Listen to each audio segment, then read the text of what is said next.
2, 3. Welcome to the recap of The Lair, episodes 13 through 17. If you're just tuning in, please subscribe. Pretty sure it's this button, but it could be over here. I can never remember where I put it. On The Lair, I talk about some interesting topics, things that at least I'm thinking about in order to be able to expand my own thoughts, to evolve. Part of my evolving happened, I don't know how many years ago, when it came to one of another unnecessary killing of a person of color by the police. I didn't realize back then that I wasn't leading with empathy. I was falling into this trap of when people would say Black Lives Matter, I would respond with, well, all lives matter.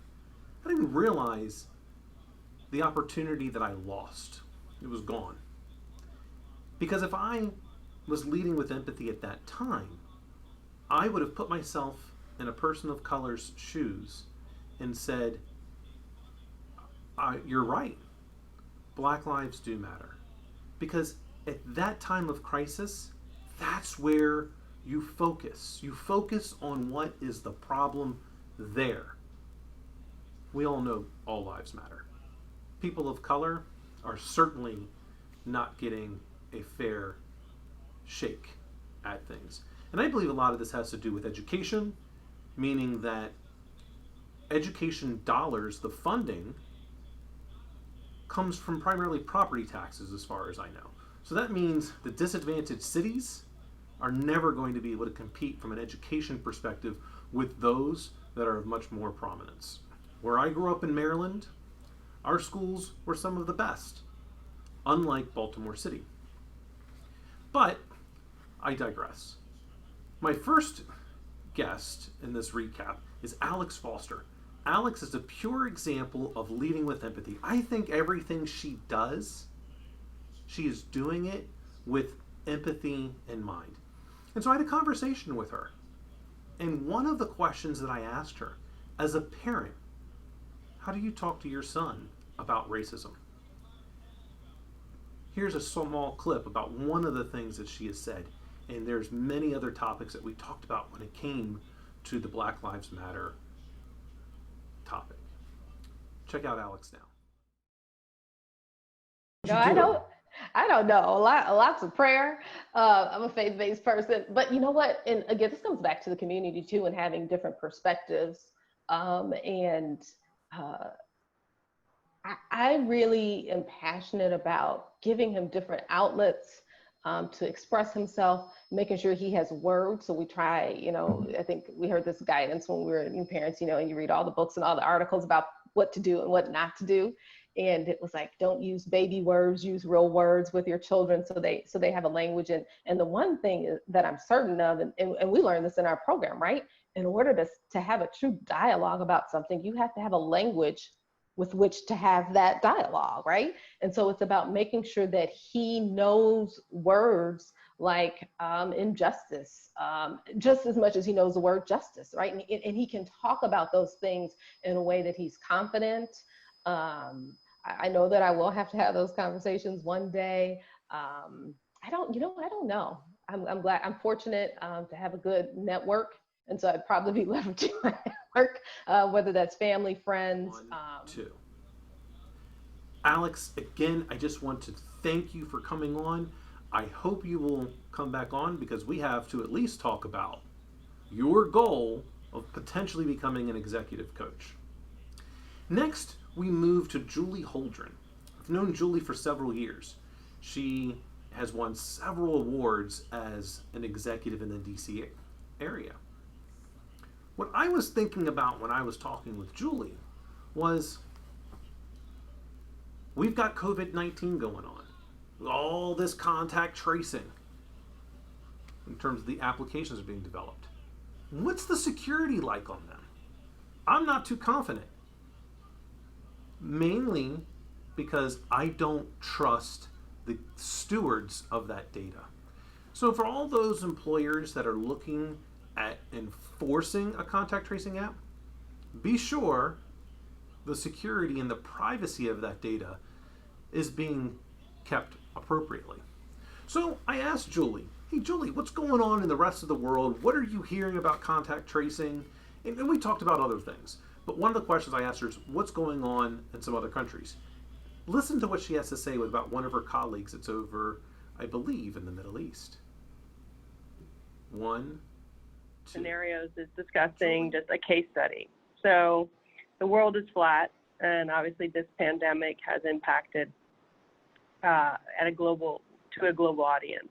I was talking to a colleague of mine who actually lives in Qatar, and she has a phone, she's an Android phone, and she's only allowed to leave her house if the app that the government required her to download onto her phone is green.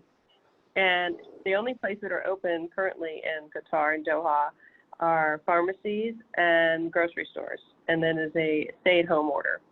So she is only allowed to go out to the grocery store if her app is green, and she has to have it turned on, and it is mandatory. So already, this is actually happening elsewhere. It's just not necessarily front and foremost of the news, the U.S. media, so we're not seeing it. One, two. Julie, thank you for coming on The Lair. I hope you will come back, because we at least need to talk about your goal of writing a book. Thank you again. Now we move into TK. TK is a retired Navy SEAL.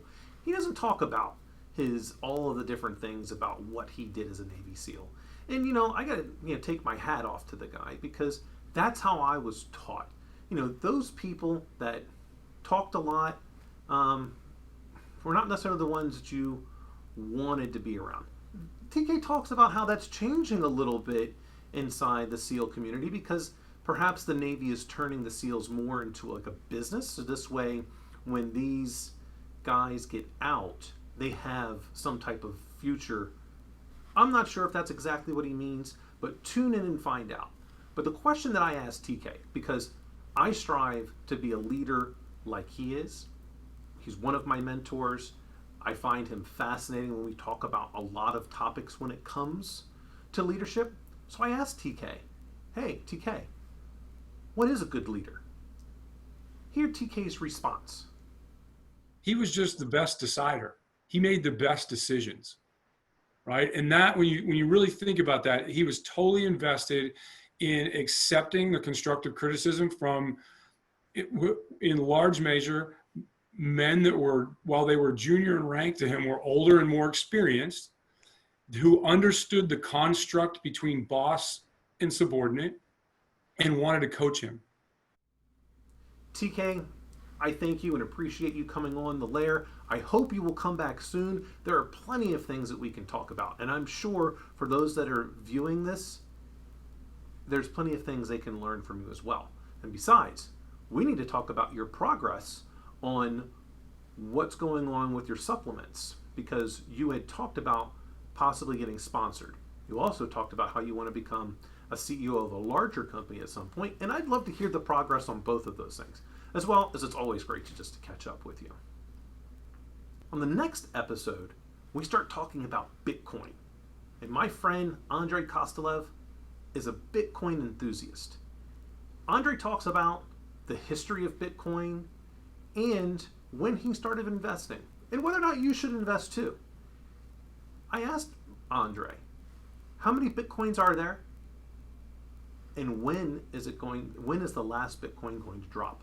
Hear Andre's response on this small clip. That's another great question, Dan.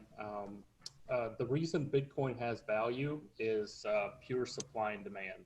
When Bitcoin was first introduced, as I mentioned in 2009, its value was worth less than a penny. Why? Because no one knew about it, no one was using it, and hence there was no demand for it.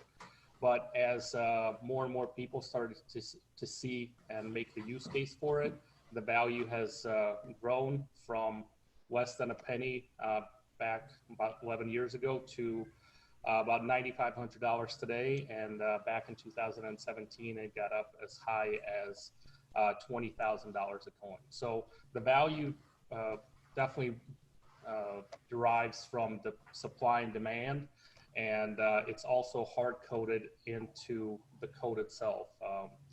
Bitcoin has an inflation rate currently at 900 coins per day, or about 6.25 coins every 10 minutes. And that inflation rate gets cut in half roughly every 210,000 blocks, which translates to be about every 4 years.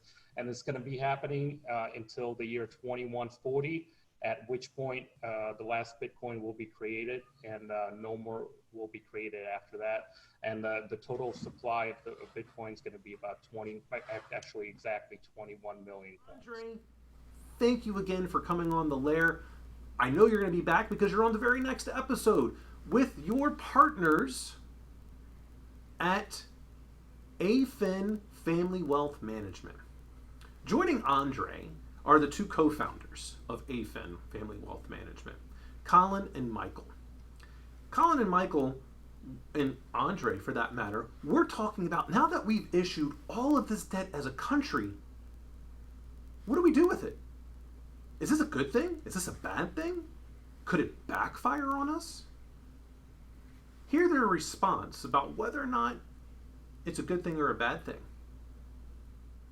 Words about it. So, yes, we could pay off. And it kind of relates to a previous point that I wanted also to address, the negative interest rates. You could pay it off, but question is like, why would you pay off a debt which is in a negative yield? Okay, think about it. At this point, again, I'm against huge amounts of debt, but technically, so is 26 trillion huge, Michael? It's huge, man. Okay. It is huge. Okay. It is huge, but it's relatively to what? As I mentioned, as Colin mentioned, if you run it as a household, depends on what you're looking at. If you look at U.S. economy, which is, I'll throw a number, it's more than $100 trillion, but let's say it's $100 trillion, okay? And you have a U.S. debt of $25 trillion. It's a large number, but if you have a house that's worth $100,000 and you have a $25,000 mortgage on it, it's not as bad. Especially if 20 out of this 25 you owe to your father. Okay? So by itself, it's a huge number, but because majority of US debt is actually still in the United States, that means that we actually, a lot of this debt, we owe to each other. So, right, so that's interesting because the people, at least what you see in the media, is that China is our largest debt holder, but don't they only in reality own something like 18 to 20% of the debt? I don't have exact numbers in front of me, but I actually looked it up. It's less than 20. Andre, Michael, Colin, again, I really appreciate you all coming on The Lair and telling my audience a little bit about, well, is debt a good thing or a bad thing for the country? And it's interesting to find out that it's not the Chinese government that owns a lot of our debt. It's just wealthy citizens that happen to be in China. I also hope you three will come back on because I want to hear more about your progress into your goals. Andre, Colin, Michael, you each had 3 individual goals. Colin, you wanted to run a marathon in all 50 states. I'd like to hear the progress about that. Michael, you're looking to expand AFIN. Want to hear the progress? And Andre, well, I know you have a lot of goals, but I'm more curious, not about the goal that you talked about on the show, but your goal of becoming a pilot. There's the recap. I really appreciate all of my guests coming on. Please tune in to the next series of episodes. Who knows what will transpire next on The Lair? Again, I am your host, Dr. Daniel Ford, and thank you for watching.